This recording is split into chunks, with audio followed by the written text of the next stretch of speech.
देखिए ना कैसी अजीब रवायत लिखी है काजी सलमान मंसूरपुरी ने। हज़रत अनस बिन मालिक रदी अल्लाह ताला अन्हु कहते, मैं हुजूर की बारगाह में बैठा था और कई सरदार आए हुए थे, मजमा लगा था। एक पगली औरत आ गई, दीवानी पगली, पुराने कपड़े मैले कुचैले, जूते टूटे हुए, बाल बिखरे हुए, आके खड़ी हो गई। देखे कभी कुछ पागलों को वक़्त देता? हमारे यहाँ तो पीर सियानों को वक़्त नहीं देते, सिर्फ इतनी बात है कि वो गरीब है। पीर से भी टाइम लेने के लिए पजारों में जाना पड़ता है। हाँ हाँ, यहाँ भी मियार बदल गया है। खुदावंदा ये तेरे सादा दिल बंदे किधर जाएं? दरवेशी भी अय्यारी है, शहनशाही भी अय्यारी, किधर जाएं?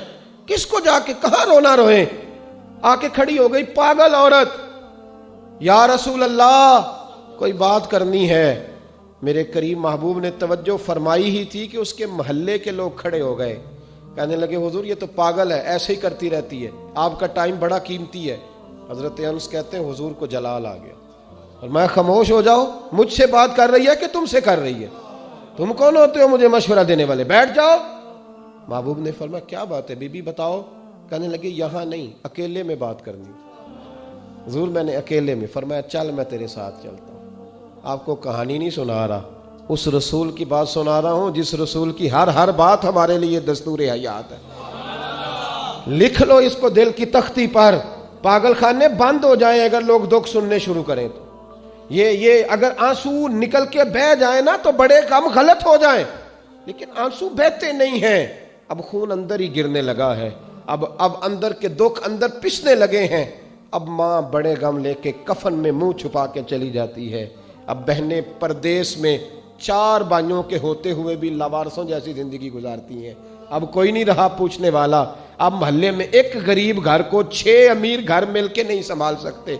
बस हुकूमत ही आएगी तो करेगी, हुकूमत ही आएगी। अब नहीं रहा हमारा वो ज़ौक़। अखलाकी कदरों की कमजोरी ने हमें बड़ा नीचे ला खड़ा किया है। भाइयों, नबी करीम उस पागल औरत के पीछे पीछे हुजूर ने चलना शुरू कर दिया। हुजूर को सहरा में ले गई, रेत पे मेरे महबूब को बिठा लिया। रेत पे ऐसा कोई महबूब कहीं होगा ना कहीं है। देखो बैठा है चटाई पे मगर अर्श नशी है। हुजूर बैठ गए तो हुजूर से पागल ने क्या बातें करनी होती हैं? उसने कोई उमूर सल्तनत पर गुफ्तगू करनी थी, लेकिन वो आके कहती या रसूलल्लाह इन बच्चों को मना करें, मुझे रोड़े मारते। फरमाया मैं कह दूंगा आज के बाद नहीं मारेंगे। कहा या रसूलल्लाह ये लोग मुझे पागल कहते हैं। फरमाया मना कर दूंगा, कोई नहीं कहेगा। हुजूर कोई मेरी बात नहीं सुनता तो जनाब अनस कहते हैं जब कहा ना कोई नहीं सुनता तो हुजूर रो पड़े। फरमाया जब दिल करे मेरे पास आ जाना, मैं सुनूंगा ना तेरी बात। देर तक करीम रसूल ने बात सुनी। कोई भी इतना मसरूफ नहीं जितनी मसरूफ मेरे नबी पाक की जिंदगी है। 23 सालों में दुनिया को बदलना है, लेकिन एक पागल को इतना वक़्त देना, उसकी तरबियत कर गुजरना। हबीब करीम अलैहिस्सलाम देर तक सुनते रहे। वो खातून अपनी मर्जी से उठ के खड़ी हुई और कहने लगी मैं थक गई हूं, अब आप जाइए। तो हुजूर फिर मुस्कुराए। फरमाया दिल दोबारा करे ना जब भी तो फटाफट आ जाना, मेरा दरवाजा खुला मिलेगा। यार जो लोग जिंदगी में बड़ा सुकून लेना चाहते हैं ना, वो किसी इस तरह के बंदे की खिदमत करके देखें। जो बड़ा सुकून लेना चाहते हैं, बड़ा जो राहत लेना चाहते हैं, वो किसी ऐसे शख्स की खिदमत। हमारे देहात की नानियां दादियां बड़ी सादी होती हैं, उन्हें ज़रूरत होती है कि थोड़ी देर। अब्बा जी ने कुछ भी नहीं कहना, आप नई पजारों खरीदने लगे, अब्बा रुकावट नहीं डालेगा, लेकिन अब्बा से मशवरा ज़रूर करें, उनसे पूछें ज़रूर कि गाड़ी बदलने जा रहा हूँ। वालिद का मशवरा ही तेरे काम में बरकत पैदा कर देगा, उसकी सिर्फ राय ही तुझे बड़ा कर देगी। आप ज़रूर मकान तब्दील करें और कई मंजिला बनाएं, लेकिन थोड़ी देर अब्बा के पास जाएं कि अगर आप कहें तो मकान बदल लूँ। इसलिए कि वालिद का सिर्फ मशवरा नहीं होगा, उसकी दुआएं भी तेरे साथ होंगी। ये इनफिरादियत तुझे मिलेगी सादे लोगों के साथ, ऐसे लोगों के साथ जो। बल्कि इमाम यूसुफ साली ने तो एक बड़ी खूबसूरत बात लिखी है। कहते हैं एक हुजूर का पेंडू था। हुजूर फरमाते थे ये हमारा देहाती और हम इसके शहरी हैं। आप किसी को पेंडू कह दें उसे भी गुस्सा आता है। मैंने भी देखा एक नौजवान बड़ा नाराज था दूसरों, क्या हुआ? कहता सब मुझे पेंडू कहते हैं। मैं कह यार तू मिन्नू कह, मैं अल्हम्दुलिल्लाह पेंडू हूँ, मेरे अब्बा जी भी पेंडू हैं, मेरे दादाजी भी पेंडू हैं। पेंडू होना कोई माज़ अल्लाह ताला बुरी बात है? इसमें क्या कबाहत है? अरब का तो रिवाज था कि जब बच्चा पैदा होता था तो अच्छी आबो हवा के लिए गांव में भेजा करते थे। मेरे महबूबे पाक भी हजरत हलीमा सादिया के गांव में जाके रहे हैं।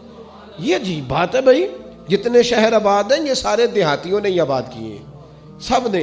ये अलग बात है कि शहर में आकर पढ़ने वाले भूल गए किसकी माँ ने कितना जेवर बेचा था, भूल गए लोग। अब वो कहते हैं हम तो रईस आजम से शुरू से ही। थोड़ा पीछे पलट के देख, तेरे होश ठिकाने आ जाएंगे। जरा पीछे पलट के देख कि तू क्या था और आज तू कहाँ खड़ा है, फिर देख तेरा मेयार सोच का बदल जाएगा। फिर जरा तेरी तबीयत, हुजूर फरमाते हमारा देहाती है, हम इसके शहरी हैं।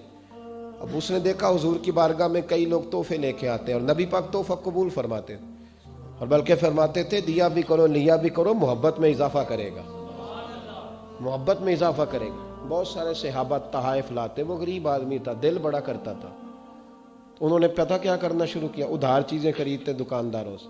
कहते यार सुनना सदका नहीं तोहफा है।